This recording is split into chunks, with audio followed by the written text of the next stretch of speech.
Ya, saudara, terima kasih Anda masih tetap setia bersama kami di Seputar Aceh dan kita berada di segmen akhir.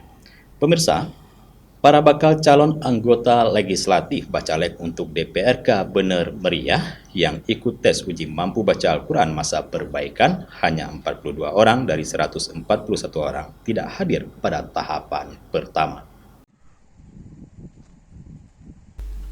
Bakal calon legislatif untuk Dewan Perwakilan Rakyat Kabupaten DPRK Bener Meriah pada masa perbaikan tes uji mampu baca Al-Quran hanya diikuti oleh 42 orang bacalek dari 141 orang bacalek yang sebelumnya telah didaftarkan oleh 20 partai politik peserta pemilu di Bener Meriah. Dari 141 bacalek yang telah didaftarkan kemarin oleh partai, hanya 42 orang yang hadir pada masa perbaikan ini, dan 99 orang dinyatakan gugur dan dinyatakan tidak memenuhi syarat untuk menuju tahapan daftar calon tetap.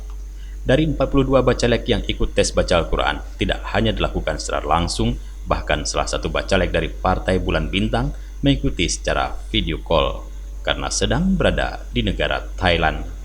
Ketua KIP Bener Meriah Khairul Akhyar menyampaikan mulai tanggal 6 sampai dengan 11 Agustus ada masa pencermatan. Akan ada uji mampu baca Al-Quran bagi bacalek yang diganti, yang nantinya akan diusung oleh 20 partai peserta pemilu di Bener Meriah. Hingga hari kedua, hari terakhir, yang hadir untuk ikut uji mampu baca Al-Quran sebanyak 42 orang selama 2 hari. Nah, kemudian dari 140 orang yang tidak hadir nanti, yang hadir hanya 42, yang lainnya dianggap masuk kategori TMS, tidak memenuhi syarat. Nah, untuk baca Quran selanjutnya itu nanti di tanggal 10 Agustus saat pencermatan DCS.